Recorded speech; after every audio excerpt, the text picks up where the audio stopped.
you guys got some corned beef left over? Well, we have a little recipe that will help you get rid of that corned beef. And if you don't want to make corned beef hash like we're making today, click on this button right here. We have another recipe, how to make Reuben sandwich that is scrumptious. And we also have a recipe how you can make your own homemade sauerkraut that is super simple. And click here if you want to know how to make your corned beef. So let's get started. All right, guys, so our pan's nice and hot, and we're going to put our onions in. And I also have 1 clove minced.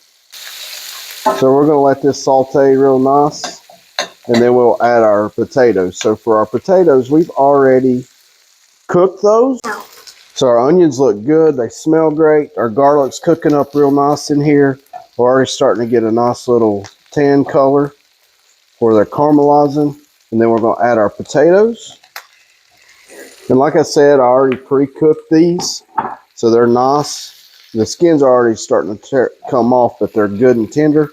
So we'll let these cook up and start turning a little brown. So we'll mash these down a little bit. But just be careful that you're not mashing them too much. Especially if they're cooked too much, then it'll turn into mashed potatoes. So we don't want that. We want them to hold their shape.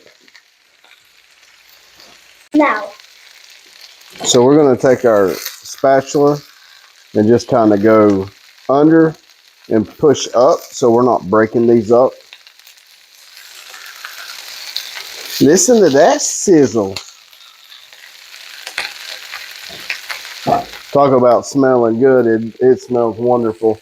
And if you see that you may need to add some more bacon grease or some more beef tallow or some more oil, depending on if you start seeing it get dry.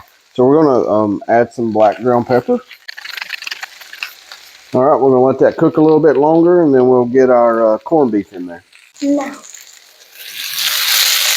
So this is browning up real nice, and we're going to get ready to add our corned beef.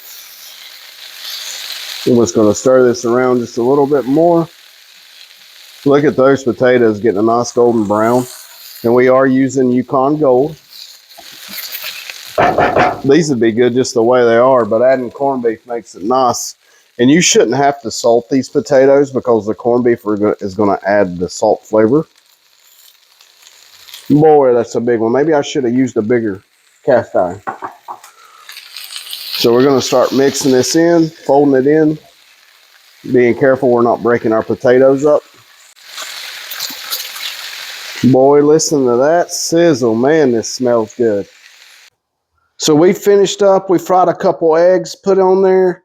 Man, we are ready to dig in. I cannot wait to dig in. This is definitely a great comfort food. A great way to get use up your leftover corned beef. So we're going to put some cilantro on here just to give it a little bit of color. You could add some parsley if you want to.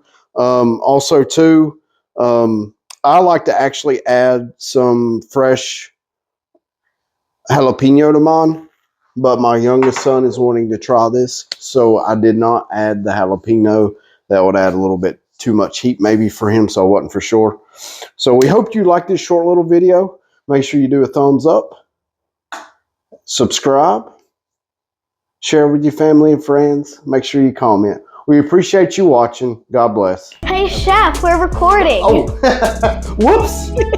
Man, this is so good. It was making me dance.